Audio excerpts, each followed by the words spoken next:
Well, we're giving you some meat here.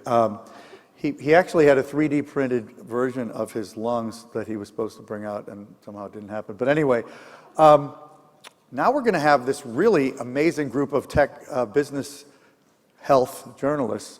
I'm always talking about tech journalists. They're health journalists, but they know a lot about tech. So would they please join me on stage? And we will continue with several of the themes we've touched on already. I sit in this chair. I will introduce them when they get up here. But they are a diverse but quite impressive crowd.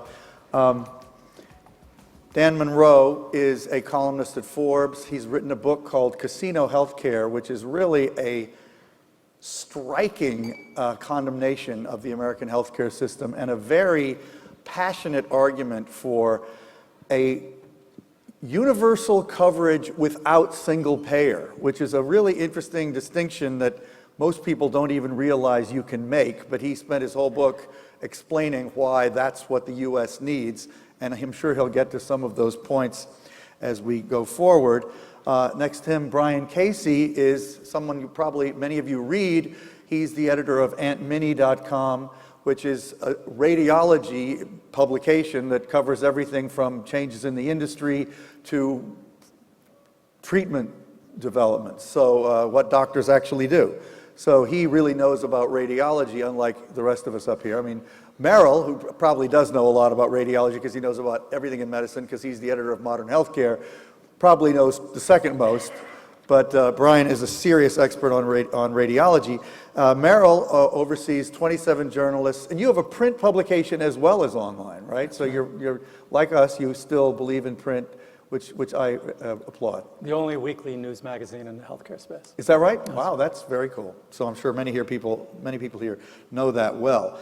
I want to start with you though, Brian, and feel free, any of you, to make comments or criticisms or jokes about anything you've heard on stage so far.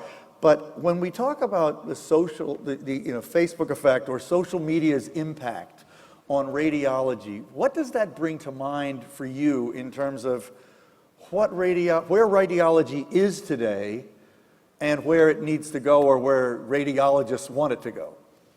I think that Facebook and other social media tools are, for radiology, a potential solution to a dynamic that's developed over the last couple decades in which radiology has kind of gotten more isolated from the rest of the healthcare team and from patients. And people in radiology and referring physicians kind of miss the days when the radiologist was the physician's physician. And I think there's a feeling now among radiologists of isolation. There's a feeling of separation. And I think in radiology, they see social media, Facebook, Twitter, things like that, as a way to kind of get back some of that interaction that maybe they used to have with patients and with referring physicians. And so you're seeing a lot of radiologists look for different sort of tools to kind of get some of that back. So would you say that, in your opinion, radiologists want to interact more directly with patients? I think and this so. is a real way to do it? Yeah, I think that they definitely, I mean, I can't speak for all radiologists, but I think in general, as a discipline, radiology understands that it needs to become more patient-facing. And does the rest of medicine understand that? Do they understand that the radiologists want that? Do the rest of medicine understand that radiology wants that? I'm not sure they do. I mean, that's a really good question. I'm not sure that they do. Don't hesitate to tweet things if you want, because I might be able to see them. So, okay. I think that there's a countervailing force within the healthcare system, which is that throughout the healthcare system, we're driving to more coordinated care. Social media is just a communications platform, and we're looking for all kinds of new types of communication platforms. So I think within healthcare, to the extent that radiologists are feeling like they're outside of the system, I think social media, as well as the electronic health record, as well as email communication, and even the internet inside a healthcare system is going to enable a lot more communication. And there is a big drive for care coordination.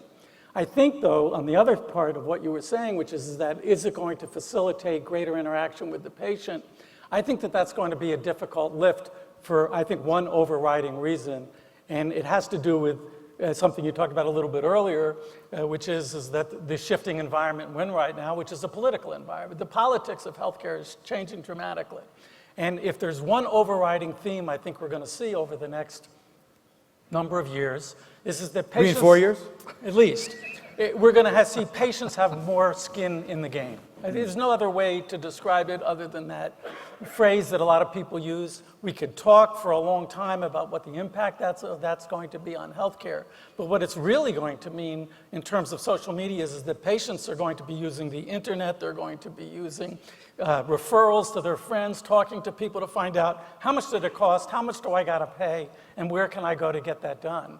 And I think that that's going to be a huge driving force in the years ahead. I think that's definitely true, and I think that social media can be a way for patients to gather some of that information that it's almost incumbent on them now to get. For example, when should I get a mammogram? When should I get a colonoscopy screening? When should am I eligible for CT lung cancer screening?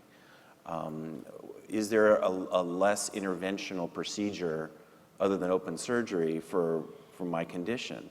And a lot of times their healthcare provider isn't telling them about all their options. Yeah. And so I think that social media is a way that radiologists can maybe try to participate in some of what you're talking about and educate patients a little bit about their options. Social media is not even always the right term. I mean, to some extent, it's just communication pathways, right? I mean, I have a terrible experience I had with my doctor. Finally, I'm a tech guy, so I was always waiting to interact with my doctor digitally, right? And he never did.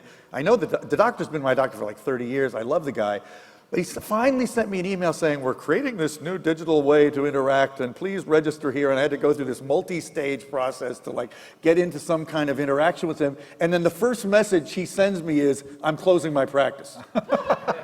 That is actually what happened. And I was pretty pissed off. Well, imagine how long it would have taken you to find out about that if you didn't have... I guess what I'm saying in telling that story is, in general, the patients, meaning people like me and all of us in that part of our lives, are pretty skeptical that the medical establishment in general understands our desire for interaction. It's not just in radiology. I don't think people feel like doctors really want to hear from them in general. You're nodding. Yeah, so part of what we have to be careful about is talking about social media in a general category when in fact there's three different versions of it. There's the consumer-facing side of social media, which we're all familiar with: Facebook, Twitter, Instagram, Snapchat. There's the private social media networks that most consumers haven't even heard about in the clinical space, which are Sermo and Doximity. And those are very powerful tools within the healthcare industry that most consumers are completely unaware of. What are they? Just quickly. They're networks, in effect, that are like communication networks, but they're private to the providers, principally. And they've grown to their own scale in much the same way that Twitter and Facebook and Instagram have, not to that scope, but for the provider community. They're very specific networks that allow them to go in and collaborate on patient care amongst themselves in a real-time way that says, for example, if you have a challenging case, you can put an image up in this private network securely and get a diagnosis from somebody in another world, in another country, that would be helpful to You mean a cheaper doctor? Or? In some ways, sure. Well, another great one is Figure One. Figure One is another example. It's an app that enables radiology, bigger than just radiology, healthcare professionals in general to reach out and consult with other physicians in a way where the patient data is anonymized. Can I ask, wait, how many people in this room use things like that? Really? Not that? Do I see only 3 hands in the whole room? Wow. That's not too many. Okay, so these are not commonly used tools. Okay, keep going. So yeah, the third example is the one that I highlighted in an article about 2 years ago, which is BCSM, Breast Cancer Social Media Hashtag, which is a group that formed online on Twitter, and they meet weekly for the breast cancer category within healthcare. And this is also consumer facing, in the sense that anybody can join the tweet chat on a weekly basis. But the community that's grown up around it has a clinical focus and has patient experiences that are invaluable to share in a way that is protected and in a way that's comfortable for consumers to do that generally. So we have three distinct segments of social media that I think we need to be sensitive to. The broad ones that are the most familiar, and then we also use social media as code for technology disruption. That's true. But I want to ask you something to sort of interweave multiple themes that we have already on this stage. Given that you are sort of the diagnostician of the healthcare ecosystem, right? Okay. When you heard Franz say before that he didn't think that the political changes would really get in the way of the steamroller of, efficiency and inevitable digital coolness, did you agree with that?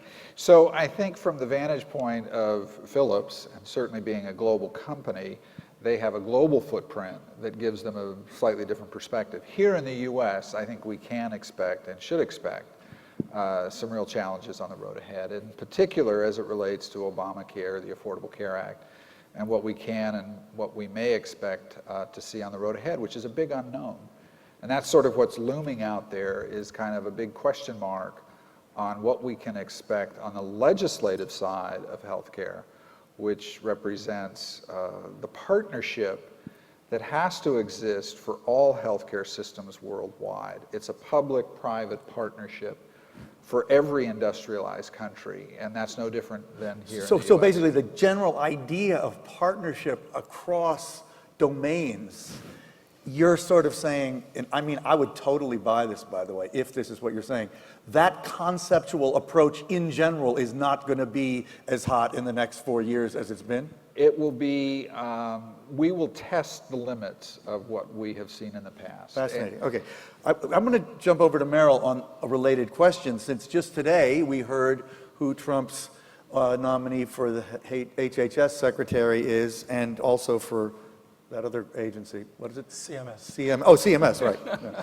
Those are big announcements.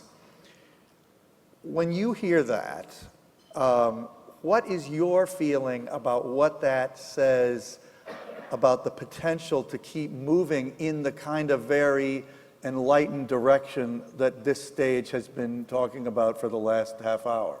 Well, I'm in the Yogi Berra school when it comes to the future. It's pretty hard to predict. But I think that if you take Tom Price, a doctor, an orthopedic surgeon from Georgia, he is currently a congressman. Yeah. Currently a congressman. I mean, he wants to rip up the Affordable Care Act. He literally did rip up the Affordable Care Act. Yeah, he literally did. Yeah. But when he talks about doing that, he's really almost only focusing on the insurance Medicaid program.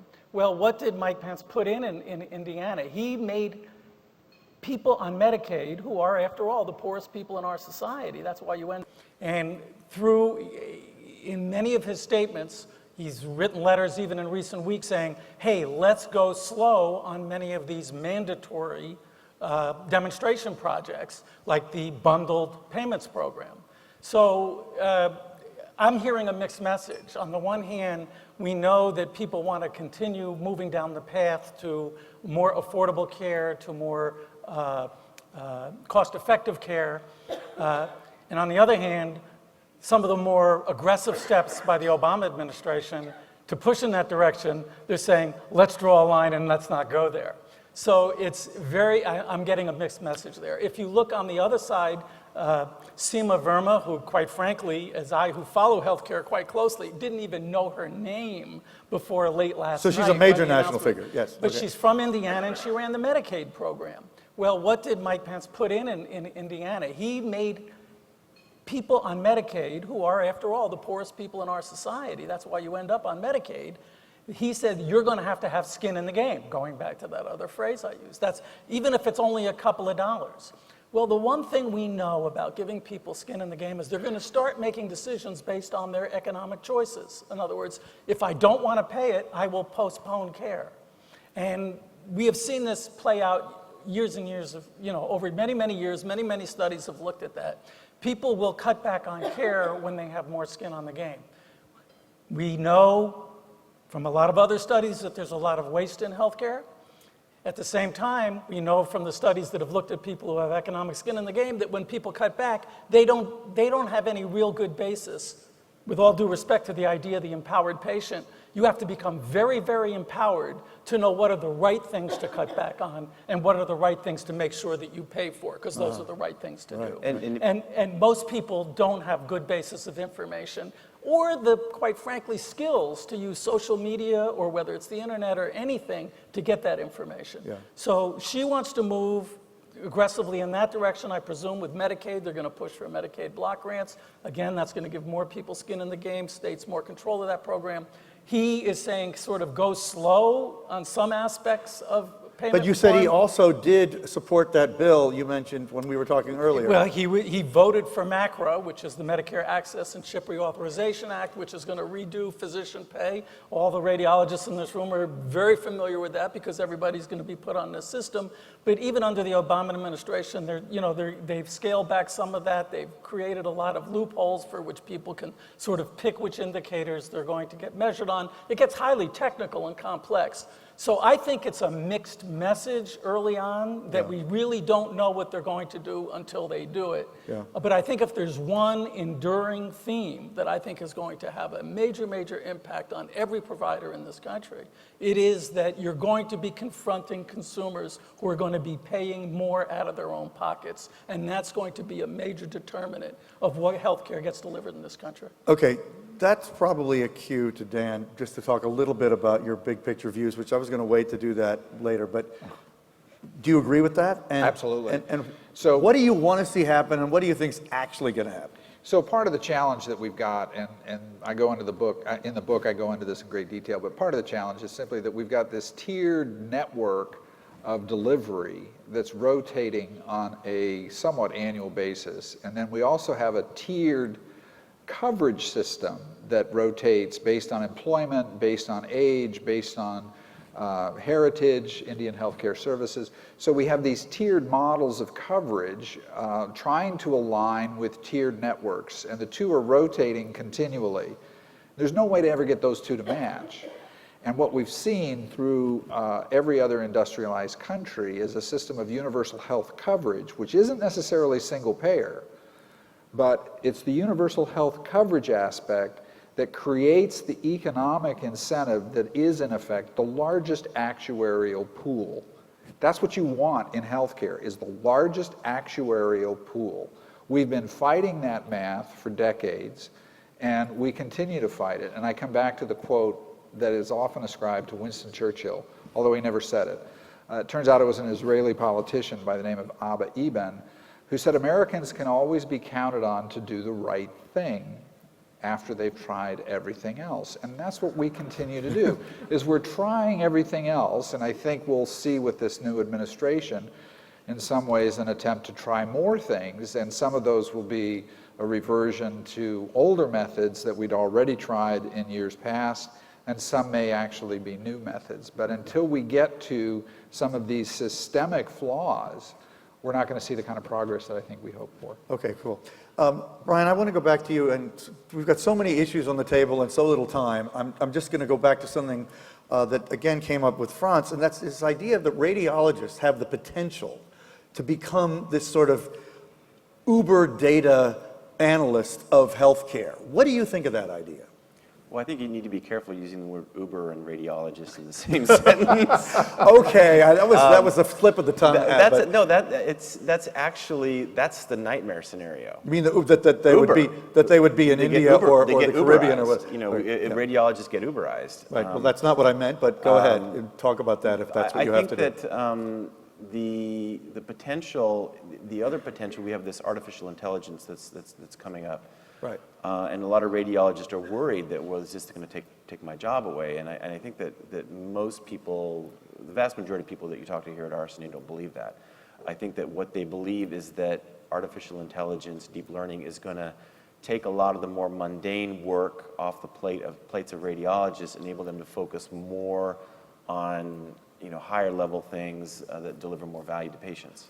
But would that include analyzing genomic data alongside? Of course. And these tools are going to be bringing these tools. These people are going to be wanting to do that and capable of doing that? Well, they're going to have to. I Okay. mean, I think that one of the imperatives of surviving technological change is the willingness to adapt. And if they don't want to be looking at genomic data next to X-rays. But do you think that radiologists are in a uniquely good position in the medical structure? I definitely think they are, because that's a good position potentially to be in. I think it could be, and I think that a lot of times radiologists lose sight of that. I mean, this is the discipline that adopted digital technologies probably earlier than almost any other healthcare discipline. And I think that they are looking at artificial intelligence before a lot of other healthcare disciplines. So I think that they have the potential to be leaders. And in the same way that they've been leaders in digital image management, I think that they have the potential to be leaders in how a lot of these new technologies are being used to support patient care. Meryl, yes. The skills of radiologists are crucial in the healthcare setting. Imaging is an important part of healthcare. And I think that in the current environment, what I hear from hospital leaders all across this country and system leaders is that they're trying to find new ways to create teams out of all of their specialties so that people are really operating together. And I think what you just referred to, which is that escalating the value that you add inside a team-based process. So if some core skills are being outsourced potentially, but somebody needs to be able to understand even that information as it comes in, interpret that for the team that you're working with. There's just a whole new set of skills that really do involve, in many ways, communication and social media, and whether it's email or plugging into the electronic health record in an active way. These are the skills that I think every physician in every specialty is going to have to learn in the years ahead. And just like radiology was on the front end in many ways of digitization of healthcare products, the image itself, I think that they should be playing a leading role in terms of helping out team-based care. We've got very little time. Anybody have closing thoughts that they're just desperate to get out?